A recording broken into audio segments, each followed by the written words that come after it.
ఆప్కి అదాలత్లో film star John Abraham గారి మీదున్న ఆరోపణ. ఈయన ప్రమాదంతో చెలగాటమాడతారు. జాన్, నేను మీ గురించి చదివినప్పుడు చెప్పండి. నాకు ఏం తెలిసిందంటే మీ ఎల్బోలో, మీ షిన్ ప్లిన్స్లో జిమ్లో దెబ్బ తగిలింది. అలాగే మీ బోన్స్ చాలా విరిగాయి. అవును. ఒక యాక్సిడెంట్లో లెఫ్ట్ ఫుట్లో గాయమైంది. అవును. మీ ఫ్రంట్ ఫుట్ ఇంకొక యాక్సిడెంట్లో గాయమైంది. అవును. అవును. ఎన్ని దెబ్బలు తిని మీరు ఏం ప్రూవ్ చేయాలనుకుంటున్నారు? సార్, నేను ప్రారంభంలో సినీ ఇండస్ట్రీకి వచ్చినప్పుడు ఆ సమయంలో ఫస్ట్ మూవీ బచ్చన్ గారితోటి. ఆ సినిమా పేరు ఎద్బార్. అది 4th రిలీజ్ అయింది. సినిమా సరిగా ఆడలేదు. ఆ సమయంలో నా లెఫ్ట్ ఆర్మ్ బ్రేక్ అయింది. ఇక్కడి నుంచి ఇక్కడి వరకు విరిగిపోయింది. ఆ టైంలో నేనే బండి నడిపాను, టాటా సియరా. ఆ తర్వాత గేర్నిలా చేంజ్ చేసుకుంటూ ఇలా నడుపుతూ వచ్చాను. అప్పుడు చెయ్య ఇంతవరకు విరిగిపోయింది. సో ఆ టైంలో బచ్చన్ గారు డేట్స్ చాలా ఇంపార్టెంట్. ఇప్పుడు కూడా అమితాబ్ బచ్చన్ గారు షూట్కి వస్తున్నారంటే మనం అక్కడ ఉండాలి. సో షూట్ టైంలో నేను ఒక రిమూవబుల్ బ్యాండ్ వేసుకుని పనిచేస్తూ ఉండేవాడిని. షాట్కు ముందు దాన్ని తీసేసేవాడిని. ఆ తర్వాత మళ్ళీ అది వేసుకుని ఐస్ బ్యాగ్ పెట్టుకుంటూ ఉండేవాడిని. సో ఆ టైంలో నాకు ఏమనిపించిందంటే I think slightly I'm accident prone. ఆ తర్వాత నేను సినిమాలు చేస్తుండగా నాకేమనిపించిందంటే ధూమ్లో, ఇంకా హుకియా క్రూక్లో, చాలా సినిమాల్లో ఒక బైక్ యాక్సిడెంట్ అయింది. 2006లో నేను బైక్ మించి కింద పడ్డాను. ఆ బైక్ కింద పడి అందులో ఉన్న ఫుట్ రెస్ట్ నా ఎడంకాల్లోంచి గుచ్చుకుని బయటకు వచ్చింది. కానీ నాకు తెలీదు, నాకు ఎందుకు స్టంట్స్ చేయడం అంటే ఇష్టమో నాకు ఇప్పటికీ తెలీదు. నాకు చాలా ఇష్టం, ఎందుకంటే దాన్ని ఎక్కువ లైక్ చేస్తూ ఉంటా. చెప్పాలంటే న్యూయార్క్ సినిమా క్లైమాక్స్లో అక్కడ 50వ అంతస్తు నుంచి కిందకు వస్తున్నాను. ఇలాంటి స్టంట్ ఈజీగా స్టూడియోలో పెట్టి చెయ్యొచ్చు, అంటే గ్రీన్ మ్యాట్ వేసి. నేను నా డైరెక్టర్ కబీర్ని అడిగాను, కబీర్ మీకు అక్కడి నుంచి షాట్ తీస్తే బాగుంటుందా అని. ఆయన డైరెక్టర్ కదా, అక్కడి నుంచి తీస్తే బాగునే ఉంటుందా అన్నారు. సరే ఓకే, నేను అక్కడి నుంచి దూకుతానన్నాను. నేను కిందకి దిగేటప్పుడు సెకండ్ అంటే 48వ అంతస్తులో ఉన్నప్పుడు విండో క్లీనింగ్ చేసే వాళ్ళు చెప్పారు, మీరు మళ్ళీ పైకి రాలేరు అని. మీరు గ్రౌండ్ ఫ్లోర్కే వెళ్ళాలి, ఎందుకంటే దాని క్యారబీన్ పైకి రాదు అని చెప్పారు. అప్పుడు నేను ఓకే. నేనేం చెప్పానంటే 20 అంతస్తుకు వెళ్ళేటప్పుడు అప్పుడు అక్కడ ప్రెసిడెన్షియల్ ఎలక్షన్ జరుగుతూ ఉంది అమెరికాలో. నవంబర్ 4th ప్రెసిడెన్షియల్ ఎలక్షన్ జరిగింది. సో నేను 3 గంటలు అక్కడే ఉండిపోయాను ఆ 20 అంతస్తులో. ఆ తర్వాతే నేను బాగా రియలైజ్ అయ్యాను, ఇది చాలా కష్టమైన పని, నేను ఇంకెప్పుడు చేయకూడదని. కానీ ఇప్పటికీ నాకు ఈ టెన్నిస్ ఎల్బో సమస్య ఉంది. అది ఎవరికీ తెలియదు. ఎప్పుడు నొప్పిగా ఉంటుంది, చాలా నొప్పిగా ఉంటుంది. ఇదిగో ఇంకా ఇక్కడ కూడా నొప్పిగానే ఉంటుంది. నొప్పి తట్టుకోలేం. యాక్చువల్గా నేను ఒక హ్యాండిక్యాప్ లాగా. సో నేను నా బాడీని చాలా కష్టపడి బిల్డ్ చేశాను.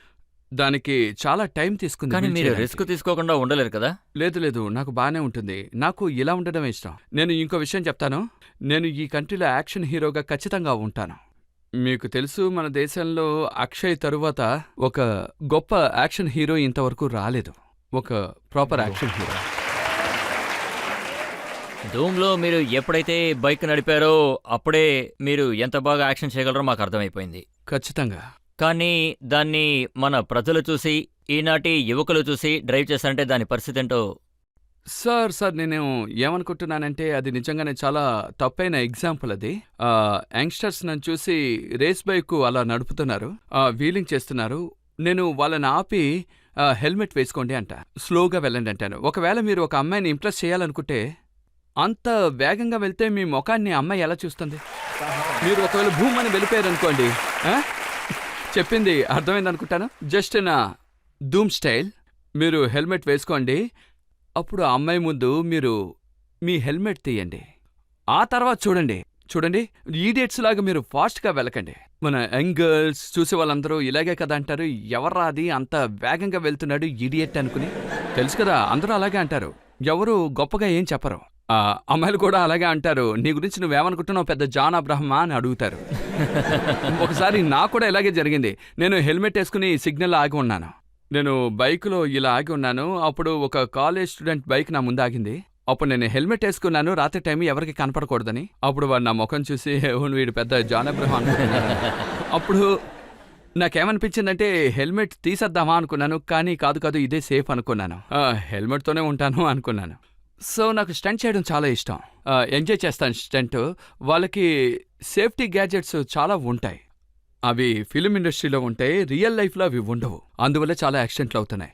అందువల్ల దయచేసి మెల్లగా వెళ్ళండి. వేగంగా వెళ్ళడం వల్ల ఏ లాభం లేదు, మెల్లగా వెళ్ళండి. మీ ఇంట్లో మీ అమ్మా నాన్న ఎదురు చూస్తూ ఉంటారు, వాళ్ళని ఎప్పుడూ ఇబ్బంది పెట్టకండి. కానీ మీరు స్పేస్కి వెళ్తే మీ పేరెంట్స్ ఇబ్బంది పడతారు కదా. స్పేస్కి వెళ్ళడం అనేది మీ కల అది కదా. నా కోరిక. చిన్నప్పటి నుంచి చంద్రమండలానికి వెళ్ళాలన్న కోరిక ఉంది. నా ఆశ ఏంటంటే నేను పైకి వెళ్ళి భూమిని పైనుంచి చూడాలన్న ఆశ.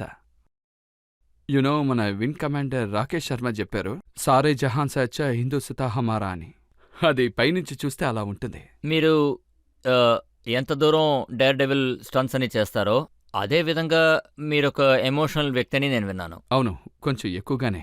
చిన్న విషయానికి కూడా మీరు ఏడుస్తారని విన్నాను. అవును, నేను చాలా ఎమోషనల్. మా అమ్మ కూడా అలాగే. ఇంకా మా జీవితంలో ప్రతిరోజు ఆ, పిల్లల్ని చూస్తున్నాం, వాళ్ళు టెర్మినల్లీ క్యాన్సర్ ఉంది. ఇంతకుముందు అమ్మ ఏడుస్తూ ఉండేవారు, ఇప్పుడు అమ్మ కొంచెం స్ట్రాంగ్ అయ్యారు. కానీ నేను ఎప్పుడు వెళ్ళినా నేను ఏడుపు కంట్రోల్ చేసుకోలేను. వాళ్ళకి 6 ఏళ్ళు లేదా 7 ఏళ్ళు ఉంటాయి. వాళ్ళు ఆ, నవ్వుతూ ఉంటారు, కానీ వెనక నుంచి వాళ్ళ పేరెంట్స్ ఏడుస్తూ ఉంటారు. ఎందుకంటే వాళ్ళకి తెలియదు ఇంకా వాళ్ళు 6 నెలల్లో లేదా 8 నెలల్లోనే ఉంటారని. ఆ విషయంలో నేను చాలా వీక్, నేను స్ట్రాంగ్ కాదు. ఒకవేళ ఎవరైనా ఒక మృగాన్ని చంపారంటే లేదా మృగానికి గాయమైతే నేను అస్సలు తట్టుకోలేను. ఇంకా అమ్మ ఎక్కడికి వెళ్తుందంటే హోమ్ ఫర్ ది ఏజ్డ్. అమ్మ ఎక్కువ అక్కడికి వెళ్తూ ఉంటుంది. హోమ్ ఫర్ ది ఏజ్డ్ అది ఒక వృద్ధాశ్రమం.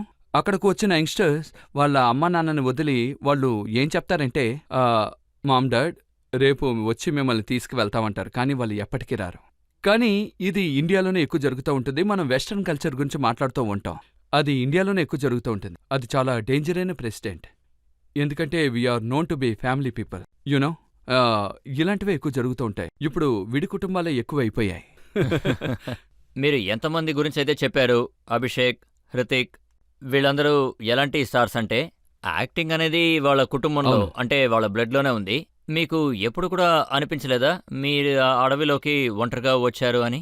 సార్, యాక్చువల్గా ఈ విషయం నిన్నే ఒక నాతో చెప్పారు. షారుఖ్ ఇంకా అక్షయ్ 25 సంవత్సరాల తర్వాత ఈ ఇండస్ట్రీలో బ్యాక్గ్రౌండ్ లేకుండా వచ్చిన ఏకైక ఆర్టిస్ట్ నేను. అంతవరకు ఆ విషయం నేను రియలైజ్ కూడా చెయ్యలేదు. I'm here by my self. నా వల్ల మీరు చెప్పింది నిజమే. ఒక మనిషి తట్టుకుని నిలబడ్డం అంటే చాలా కష్టం. మనం ఇండస్ట్రీలో ఎప్పుడు పోరాడుతూ ఉండాలి. ఎందుకంటే ఒక్కొక్క స్టెప్లోనూ మనం ప్రూవ్ చేసుకుంటూ ఉండాలి. ఎందుకు నా సంగతే చూడండి, జాన్ అబ్రహం ధూమ్లో చేశాడు, చాలా బాగా చేశాడు.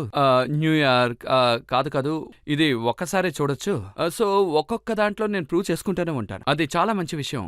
నిజంగానే ఫన్ విత్ గుడ్ ఫేస్. నాకేమనిపిస్తుందంటే మిగతా వాళ్ళకి కుటుంబాలు ఉండొచ్చు, గాడ్ ఫాదర్ ఉండొచ్చు, కానీ మీకు తోడుగా ఈ ప్రజలున్నారుగా. అబ్సల్యూట్లీ. ఈ విషయాన్ని నేను ఎప్పుడూ ఒప్పుకుంటాను. Thank you all. నేను ఎప్పుడూ ఇలాగ అనుకుంటూ ఉంటాను, నా ఆడియన్సే నాకు అంతా అని. ఎలా అంటే ఇట్స్ అన్బిలీవబుల్. ఎంత సపోర్ట్ ఆడియన్స్ నుంచి నాకు దక్కిందంటే ఇది అవుట్ స్టాండింగ్. ఇట్స్ లైక్ దీనికోసం నేను ఎప్పుడు సెల్యూట్ చేస్తాను నిజంగానే.